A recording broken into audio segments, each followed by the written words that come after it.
Y obviamente que está claro que una información importante que todos los medios de comunicación en el mundo publican, la República Dominicana obviamente sus medios de comunicación no son la excepción, están muy al día de cuáles son los principales hechos para publicarlos y en este caso nosotros comentarlos. Es la reunión, la cumbre importante, esperada, con grandes expectativas, entre el presidente de los Estados Unidos, Donald Trump, y el líder norcoreano, Kim Jong-un. Sorpresiva, impredecible, dicen algunos diarios. Asombrosa para otros, porque estos dos personajes, hace algunas semanas, lo que aparecía en la prensa era sus dimes y diretes, cada quien planteando que tenía misiles de mayor alcance o amenazándose con que iban a recibir respuesta, que iban a desaparecer a unos y otros de la faz de la tierra. Y tenían al mundo en vilo. De ese extremo, jugando con las ojivas nucleares, el botón rojo famoso, y uno se ponía la mano en la cabeza. Yo llegué a comentar aquí en varias oportunidades, digo, pero ¿y qué es esto, Dios mío?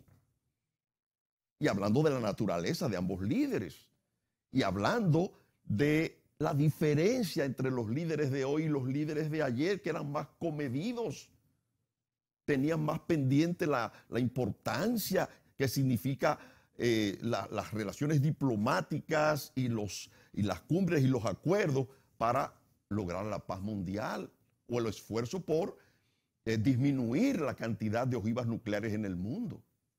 Ahora bien, qué bueno, porque hay que saludarla, porque siempre hay que abogar por la paz en el mundo. Y estas reuniones y estos acuerdos, de algún modo, pues, bajan las tensiones y caminan hacia la paz, es la idea. Y ojalá fuera así. Ahora, yo lo que quería destacar en mi comentario, que quizás es lo que mucha gente no ve, y es lo que podría explicar de que ese extremo de hace algún tiempo en que se estaban diciendo y uno creía que ya venía la Tercera Guerra Mundial, a una reunión de repente prácticamente, a una cumbre que se realiza, hubo un momento en que parecía que se iba a deshacer, pero ahí está. Eso no resulta de la noche a la mañana y porque quiso Trump o quiso Kim Jong-un. Esos son fuerzas superiores que lo obligan a esa reunión. Fuerzas superiores. Porque siempre se impone la fuerza política y económica ante los mandatarios. Ya sabemos que en el caso de Kim Jong-un hubo el acercamiento de China, el jalón de orejas de China. Vimos cómo tan pronto eso sucedió, él cambió y entonces sonreía y ya tenía otro lenguaje y hablaba de disminuir las ojivas nucleares. En vez del festival que tenía todos los días lanzando un misil, cambió totalmente. Porque a China no le convenía ese tipo de actitudes, porque si Estados Unidos respondía militarmente, eso iba a frustrar y a crear serios problemas a la economía y al crecimiento de la economía china y a su expansión. O sea, ahí se impone el tema económico y la fuerza de China frente a Kim Jong. Y en el caso de los Estados Unidos, en el caso de Trump, ahí el establishment norteamericano actuó. Eso no es que yo lo sé ni se ha dicho, pero uno conociendo cómo es la estructura de la economía y la política de los Estados Unidos y dónde están las verdaderas fuerzas que gobiernan a los Estados Unidos, y eso ha ocurrido en otras oportunidades, es seguro de que le llamaron la atención a Trump y forzaron esa reunión. Ya los organismos internacionales estaban hablando de que esa situación de incertidumbre de si va a haber una guerra, si van a haber movimientos militares, en fin, iba a influir en el crecimiento de la economía global. Iba a afectar las economías y el crecimiento de los países industrializados. Lo han dicho el Fondo Monetario Internacional en sus informes y el Banco Mundial. Entonces, es lógico pensar entonces que ese establishment, el que gobierna el mundo, le jaló también sus orejas a Donald Trump.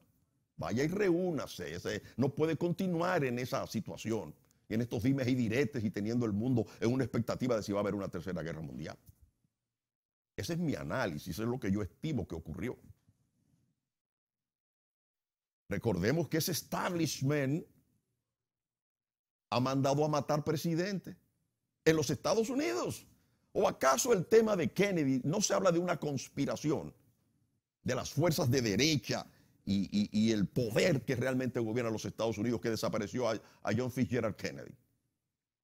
En un libro del periodista Robinson Rojas, chileno, Estos mataron a Kennedy, se explica ahí una famosa reunión, una visita de los líderes del acero en los Estados Unidos, que tenían una fuerza enorme en la vida económica de los Estados Unidos y política. Son la gente que ponen y quitan senadores. Porque había un asunto ahí de unos impuestos y ellos estaban protestando y fueron a ver al presidente John Kennedy. Creo que ahí estaba también Robert Kennedy, que entonces era procurador general de la República, su hermano. Y fue una reunión bastante fuerte, donde hubo palabras hasta descompuestas, narra ese periodista en ese libro, Estos mataron a Kennedy, un clásico sobre ese tema muy lamentable de la muerte de Kennedy, el asesinato de John Kennedy. Y él dice que cuando se retiraron los líderes del acero, uno de los líderes, o no sé si fue entonces el procurador, el hermano de Kennedy, los insultó, le dijo, hijos de la Gran Bretaña, como suele decirse, pero la expresión esta norteamericana, son of bitch. Les gritó así, o se oyó que dijo eso. Bueno, pues dicen que esa gente, luego de ahí, empezaron a conspirar para defender sus intereses.